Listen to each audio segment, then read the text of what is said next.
El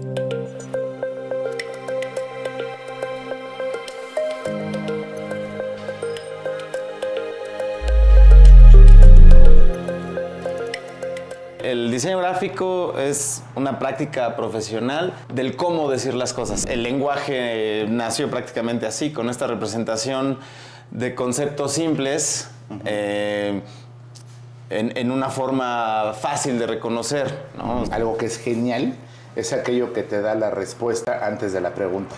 Y es precisamente lo que me estás diciendo. Yo puedo resolver algo tan simple a mano, con crayolas, con grafito, con pinturas y brocha, como con una aplicación de inteligencia artificial. ¿Qué tal? Bienvenidos a una emisión más de Un Café Bien Conversado. Los saluda con mucho gusto su amigo Eduardo Pineda. El día de hoy vamos a tener una conversación con el maestro Eduardo Picasso. Él es diseñador gráfico, artista, ilustrador, diseñador editorial y por supuesto un amigo entrañable. ¿Cómo estás, mi querido Eduardo Picasso? Tocayo, pues feliz de estar aquí contigo nuevamente para platicar de lo que pues más nos gusta y me gusta hacer, ¿no?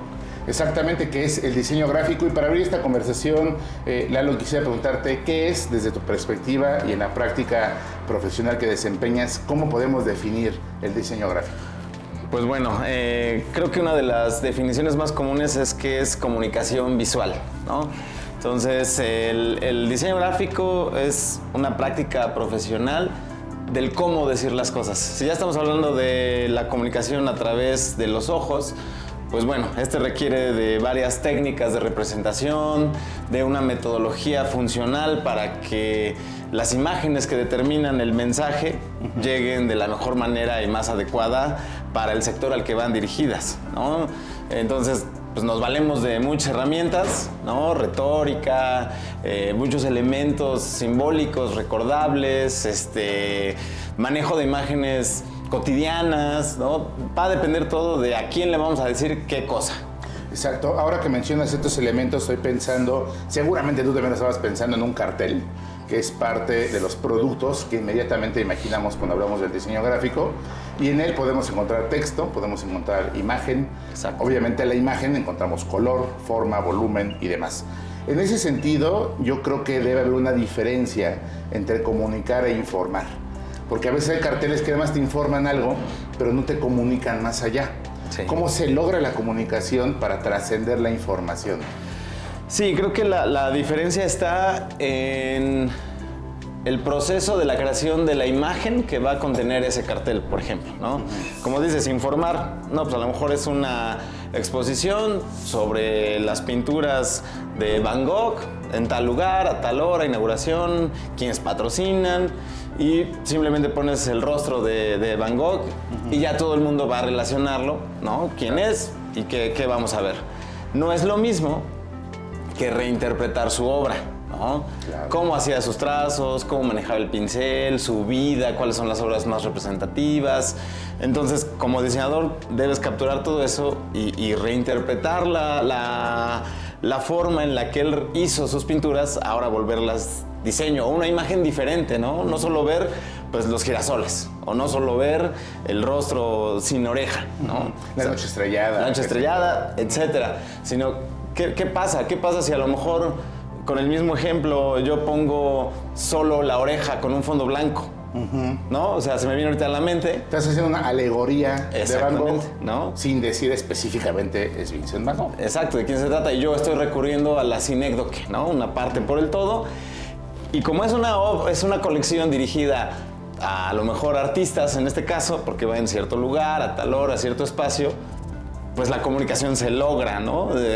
Quienes no sepan la historia, pues a lo mejor no le van a entender, pero va dirigido para quien lo va a entender. Claro, ¿no? Quien ya sabe de alguna manera que ese pintor en alguna época y por razones muy particulares perdió esa oreja. Exactamente. Tocayo, en ese sentido, tú tuviste un trabajo muy importante hace algunos años con el desarrollo de estos iconos, de estas imágenes muy simples para ciertas estaciones del sistema del Metrobús de la ciudad de Puebla.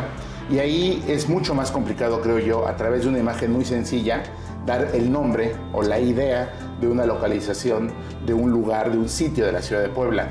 En ese caso, a diferencia del cartel, ¿cuál es el proceso? Exactamente, que aquí el proceso fue más como una investigación de campo, literalmente, ¿no? Yo hice el recorrido de la línea 1 y en cada paradero, pues me detuve tal cual a ver y observar, tu entorno, sentir el entorno como si te hubieras bajado del transporte y qué es lo primero que ves, ¿no?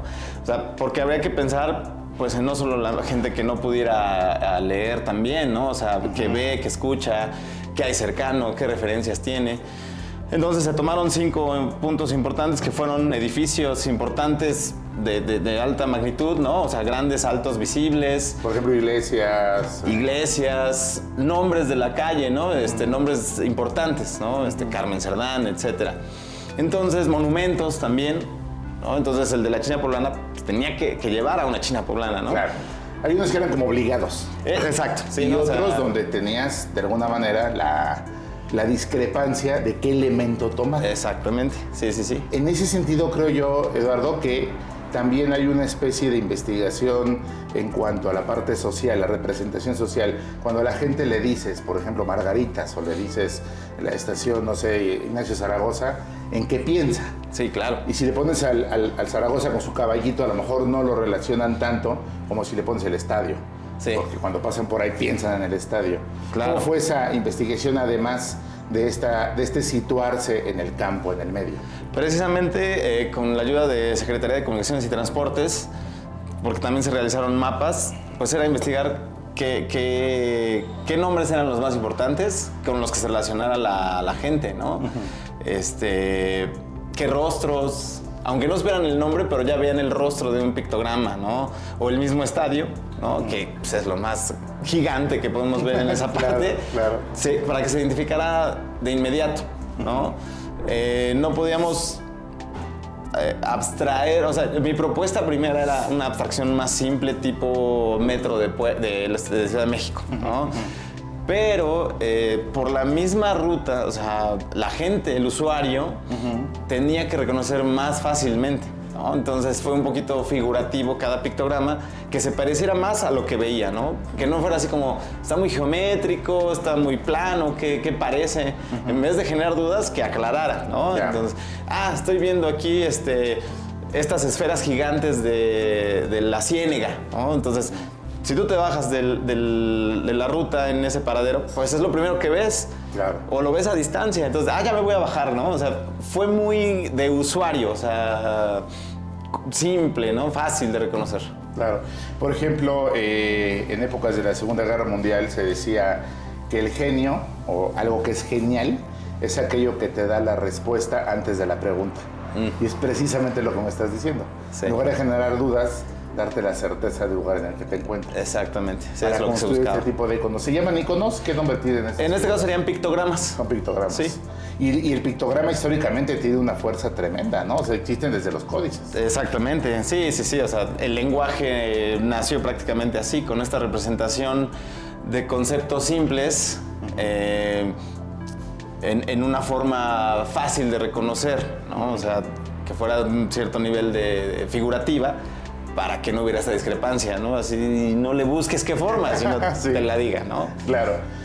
Otra de tus labores, los trabajos más importantes que realizas y en los cuales incluso académicamente te has especializado, es el diseño editorial, tanto de revistas como de libros. Así. Muchas veces cuando una persona llega a sus manos una revista, un libro, una publicación, ya sea impresa o digital, no imagina que atrás de eso hay un diseño editorial. Sí. Desde el tipo de letra, el acomodo de las cajas de texto, si la primera letra mayúscula la van a poner más grande, las letras capitales o no, el tipo de letra que va a ir en los números de las páginas, si va a haber una pleca, cómo la experiencia de diseñar un libro. Claro. A mí me parece algo históricamente sensacional y actualmente con las herramientas modernas también. Sí, facilita muchas cosas. Fíjate, te voy a confesar algo. En la universidad yo odiaba el diseño editorial. No suele pasar. No me gustaba porque a mí me gustaba más pues el lado ¿cómo decírtelo?